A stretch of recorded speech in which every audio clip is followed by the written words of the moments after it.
Bienvenido a RCN Clásica, maestro Sergio Cabrera. ¿Cómo ha estado en estos días de tanto trabajo y de tanto compromiso? Bien, he estado muy bien, contento de tener la posibilidad de hacer algo que me gusta tanto. Muy bien, algo que le gusta tanto como ese magnífico proyecto, montaje, producción de la ópera El Elixir de Amor, de Gaetano Donizetti, que se presentará en el Teatro Mayor Julio Mario Santo Domingo. Bueno, comencemos, como diría Jack, por el comienzo. ¿Cómo se concibió, cómo surgió la idea de hacer este montaje de una de las óperas más representadas, de una de las óperas bufas más populares de la historia? Pues en realidad yo no estaba seguro de que iba a ser el Elixir de Amor o si iba a ser otra cuando me propusieron hacer ópera, que fue hace como 10 años. Gloria Sea me dijo que quería que dirigiera una ópera, la que yo quisiera. Y yo estuve pensando en varias que me gustan mucho, pero después me di cuenta que quería una que fuera como más pequeña, que fuera más adaptable a una situación colombiana.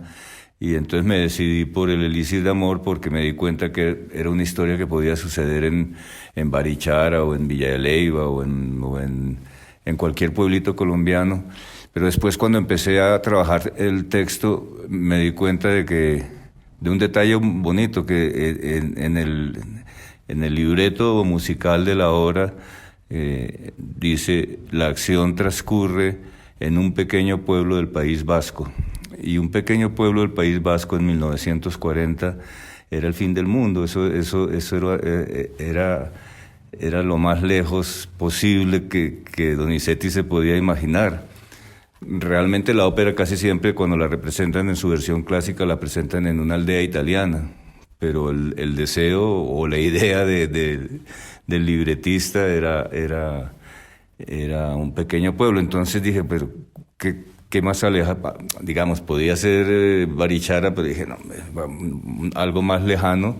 Y entonces se me ocurrió que podía ser una historia en La Guajira, y casaba perfecto porque Adina, la protagonista, pues es una princesa guayú, Nemorino es un pescador, Belcuor es un coronel de la Guerra de los 1000 días que llega al pueblo a desbaratar el romance entre Adina y Nemorino, y Dulcamara es un culebrero, es un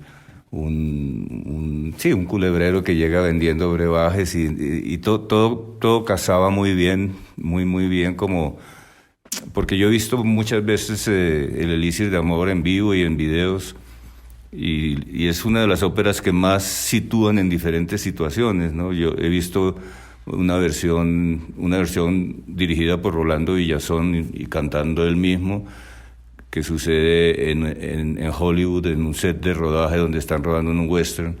He visto también una versión que sucede en un balneario de la Costa Azul, y Nemorino atiende una cosa, y está el salvavidas, en fin, la he visto en muchas formas, y siempre tienen que medio adaptar todo para que funcione. Aquí funciona solita, no tuve que hacer ningún tipo de adaptación.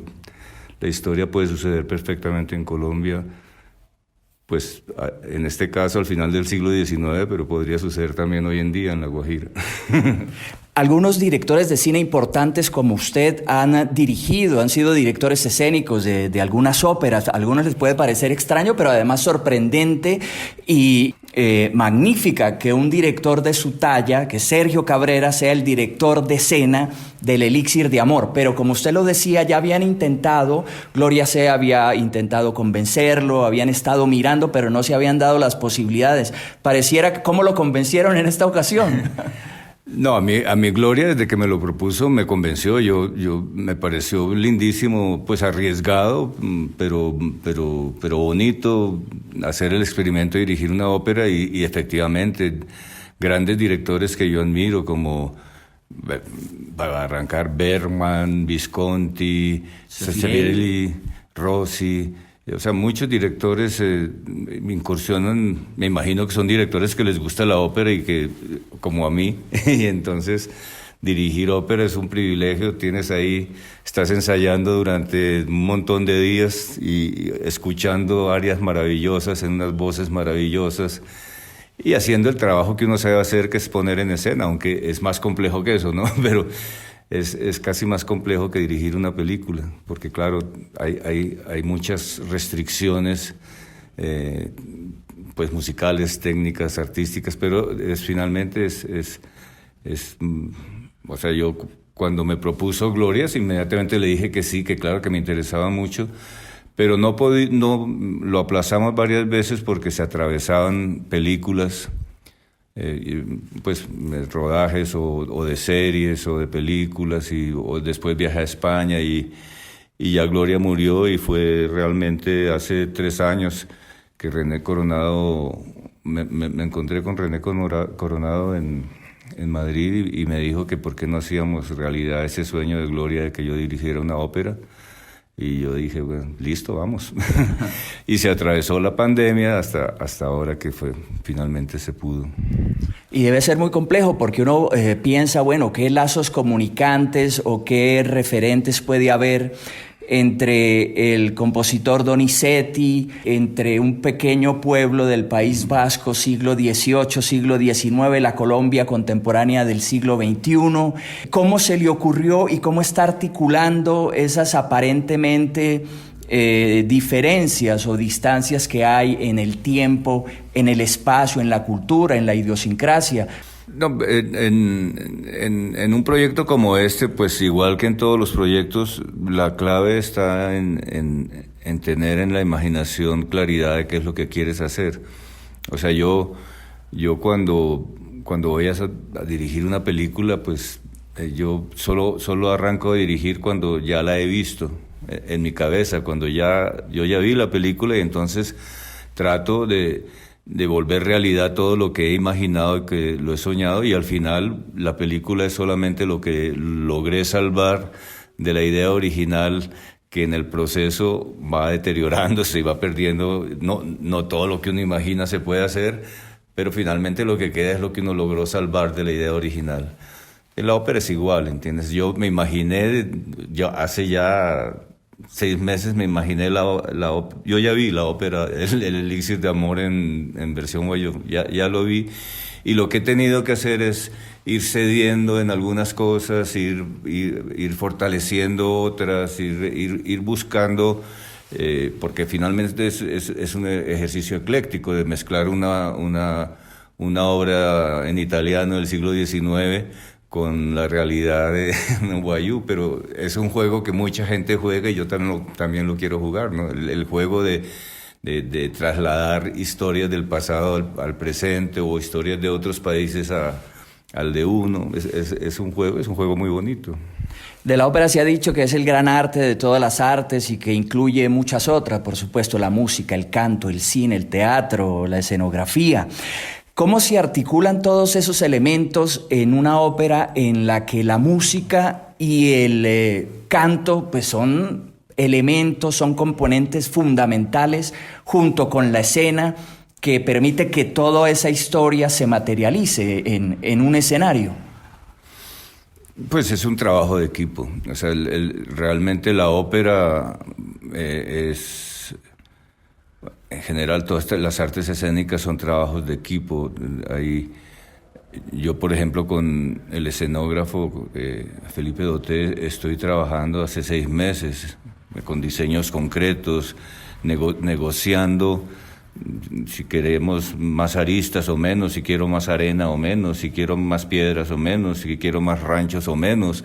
Cada detalle, cada medalla, los zapatos de Nemorino, si tiene o no tiene, si el vestido de Adina, cómo va a ser el culebrero, qué trae, si trae culebra o no. Entonces, cada detalle, porque finalmente eso es lo que hace que una obra sea atractiva o no, la cantidad de detalles y todo el trabajo de pulir, igual que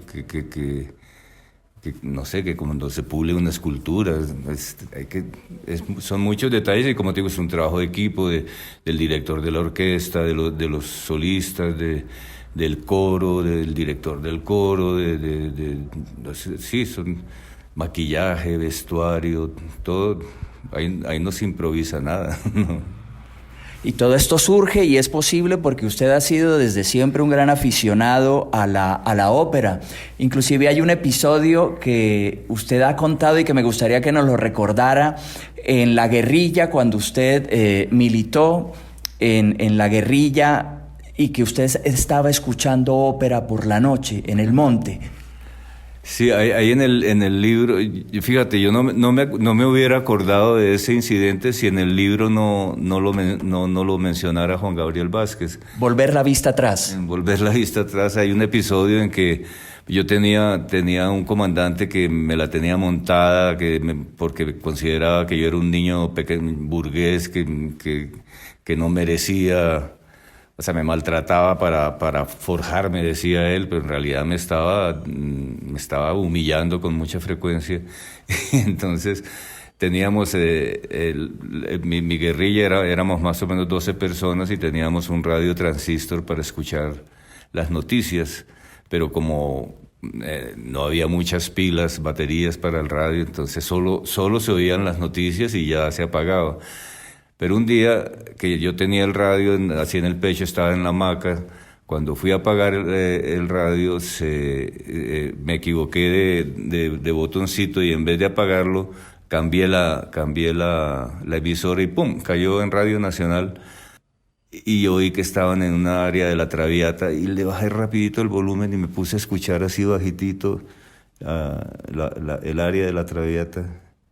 Y estaba ahí escuchando cuando de repente me abrió, porque las hamacas se cierran así por encima un poco, abrió así, me puso la linterna en la cara y sacó la radio y dijo: miren lo que está oyendo el compañero Raúl, gastándose las baterías de todos, escuchando música burguesa. Y claro, me sancionaron con 8 días de rancho. O sea, me tocó durante 8 días ser el cocinero, que en esas guerrillas cada día le toca a uno, ¿no? Se van turnando, pero cuando uno comete un error lo castigan poniéndolo a cocinar más tiempo del Sí, esa es la historia.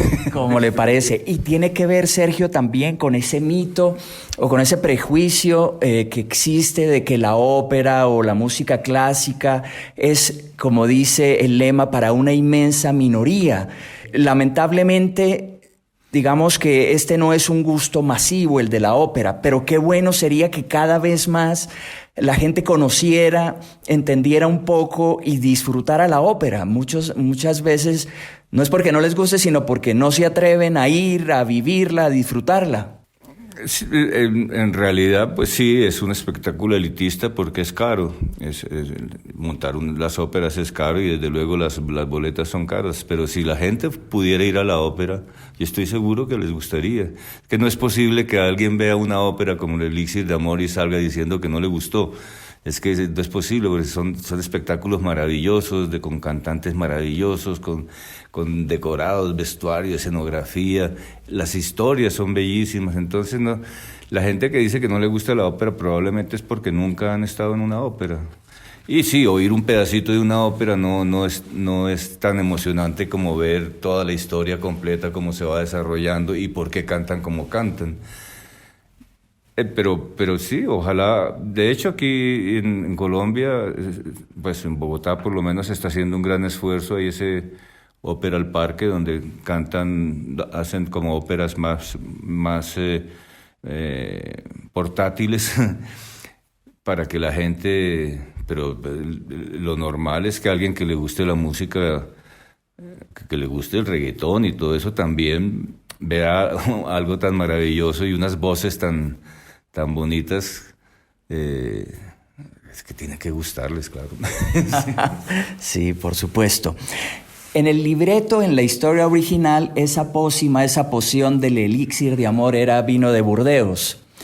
En Colombia, con esa colombianidad que usted le quiere dar, además con base en la cultura y la idiosincrasia de La Guajira. Esa pócima, ¿cuál podría ser? ¿Un jugo de chontaduro o un yagé o cómo nos lo imaginamos? No, va a ser, o sea, no se menciona porque, pues, pero es chirrinche, que es el aguardiente, el licor que destilan en La Guajira, que es un fuertísimo, porque lo que tiene que hacer el elixir es emborrachar a Nemorino. Entonces, no se dice, el canto dice que es vino de Burdeos, pero lo que se ve es un totumo grande ahí, artesanal, o sea, dando a entender que es algo que fabrica el vendedor de elixir. Así es. Dulcamara sí es un personaje que identificamos claramente en nuestro país, ¿no? Es como ese vendedor de milagros, como ese culebrero, que básicamente es un embaucador que va de pueblo en pueblo a vender sus pócimas y sus mercancías. Sí, es tal cual.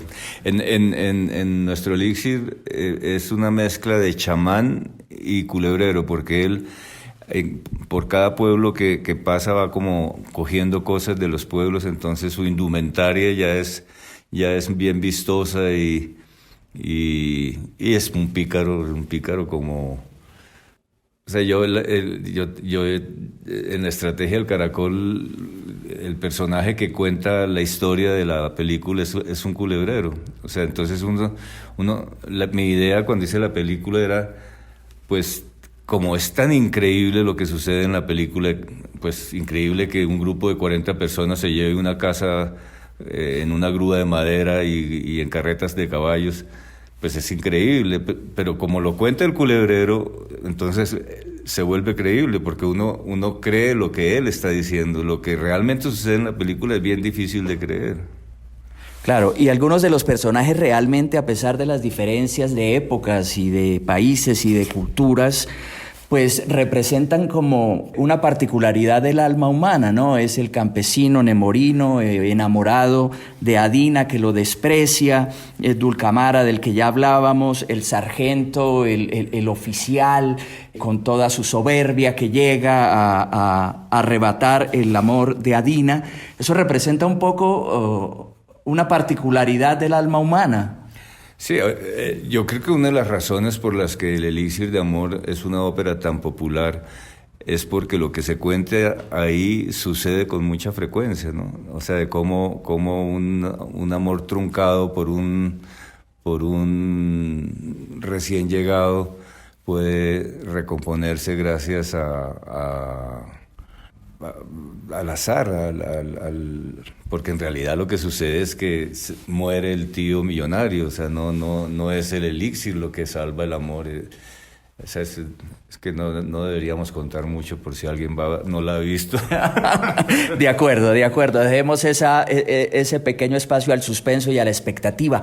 Sergio Cabrera, ¿en qué se parece el cine a la ópera y en qué se diferencian principalmente? Y además, ¿por qué a algunos directores de cine, como contábamos, les gusta también tanto dirigir la escena de los montajes de algunas óperas? Yo creo que a los directores, pues como a mí me gusta dirigir una ópera porque me gusta la ópera y considero un privilegio manosear algo que me ha gustado tanto toda la vida, ¿no? Yo considero un privilegio poder dirigir una ópera porque me gusta la ópera. Yo creo que si no lo haría. Entonces, pero las diferencias y similitudes pues son muchas. O sea, se diferencia mucho del cine, que en el cine uno tiene mucha libertad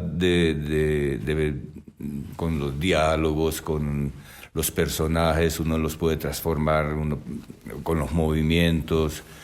La ópera, pues el libreto está escrito y uno no la música está escrita, no puedes hacer ningún tipo de cambio, pues por lo menos si estás haciendo una ópera clásica, no puedes que voy a poner primero esta parte y después la otra, o que cruzo, o que los personajes, estás como en una especie de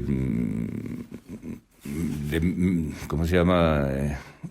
hay como un blindaje de todo lo que se debe hacer, y eso hace que sea difícil improvisar. Bueno, por otro lado, los solistas, pues su especialidad es cantar, no actuar. Entonces hay que buscar conciliar las cosas. Y pues la mayor diferencia es que tú en cine vas haciendo pedacito por pedacito y te demoras un montón de días armando los pedacitos. Acá el espectáculo es lo que logres hacer en el momento, y hay puede haber muchas sorpresas, como en el teatro. O sea, de hecho la ópera sí se parece mucho al teatro, mucho más que el cine a la ópera. Usted hablaba de la pandemia que pues cambió la vida de la humanidad y que fue como un tiempo en el que pues la cultura resultó bastante lesionada, así como toda la humanidad, todos los sectores de la economía, etcétera. ¿Siente que en este momento, pues a partir de la producción de esta ópera, a partir de que comienza la temporada de la Metópera de Nueva York, a partir de que Cine Colombia va a volver con las transmisiones de la Metópera de Nueva York, que la cultura ahora sí se está reactivando en todas sus facetas y expresiones, el teatro, el cine, la ópera? Sí, yo creo que se está reactivando mucho. De hecho, yo dirigí una obra de teatro en abril en el Teatro Nacional, Aleida Flor de Piel, y pues tengo contacto con el mundo teatral y me dicen que es impresionante, que la gente está yendo más al teatro que al cine en Bogotá, porque como que la pandemia lo reactivó el deseo de ver cosas vivas, de ver gente viva, de ver... yo creo que no debe haber competencia entre el teatro, el cine y la ópera. Hay una ecología que hace una ecología artística que hace que todo deba complementarse y ayudarse. Pero a mí me parece maravilloso, por ejemplo, que con grandes esfuerzos se pueda ver ópera en Colombia. Ojalá pudiera ser más popular, ojalá pudiera llegar a más gente, pero bueno, poco a poco. Claro que sí. Hablábamos del libro de Juan Gabriel Vázquez, Volver la vista atrás. ¿Cómo le pareció el libro? ¿Cómo se sintió descrito, contado, y su vida contada en este libro que ha recibido tan buena crítica nacional e internacional? Pues es extraño, ¿no? Porque cuando leí el libro me gustó mucho, se me olvidó que era un libro en el que yo era un personaje, porque no es una biografía, es una novela, y es una novela que atrapa, es una novela que cuenta de una forma muy, muy detallista, muy bonita, cuenta una historia que pues sí, es muy interesante. Sí, es interesante. A mí, yo cuando Juan Gabriel me dijo que quería escribir un libro sobre mi vida, yo le dije, pero ¿qué? Y ahí he descubierto que ese montón de pequeños recuerdos que yo tenía armados con destreza son realmente interesantes. Sí, muy buen libro, sin duda. Es una época de muchos compromisos y de mucho trabajo para usted, Sergio, porque estamos hablando principalmente, por supuesto, de la producción del Elixir de Amor, la ópera de Donizetti, pero al mismo tiempo usted está pensando en lo que va a ser su trabajo como el nuevo embajador de Colombia en China, que también representa un regreso a China que cuenta también Juan Gabriel Vázquez en el libro, porque usted y su familia vivieron allá. ¿Cómo articula todos estos temas y compromisos? Pues para serte sincero, he tenido que dejar a un lado gran parte de la preparación para China, y pues he estado leyendo y he tenido algunas reunioncitas, pero estoy dedicado a la ópera porque es muy difícil hacer las dos cosas al tiempo. Entonces, prácticamente que he dicho en la Cancillería que yo hasta el 1 de noviembre no existo. No existo para nada que tenga que ver con la embajada, y ya cancelé todos mis compromisos. Tenía proyectos para hacer una serie en España, para dirigir una película aquí en Colombia. Yo cancelé todo porque mi prioridad en este momento es hacer un buen trabajo en la embajada. Pero justo en estos días es muy difícil pensar en China porque la puesta en escena de la ópera es supremamente absorbente. O sea, no me queda un segundo. No me queda tiempo ni de leer los WhatsApps. Sí. ¿No ha pensado, por qué no, más adelante? Hay que soñar y usted sabe soñar mucho y porque es muy imaginativo y muy recursivo y muy creativo, llevar un montaje como el Elixir de Amor con la Filarmónica Juvenil de Bogotá, con la producción colombiana a China. Pues yo lo propondré. Lo propondré. De hecho, en España también tienen cierto interés en conocer esta versión. Sí, las óperas viajan y a mí me gustaría mucho, claro, llevarla a China. Me gustaría, sí, mucho. Bueno, piénselo bien, desarrolla esa idea. Sergio Cabrera, director escénico de la ópera El Elixir de Amor de Donizetti, que se presentará a finales de octubre en el Teatro Mayor Julio Mario Santo Domingo.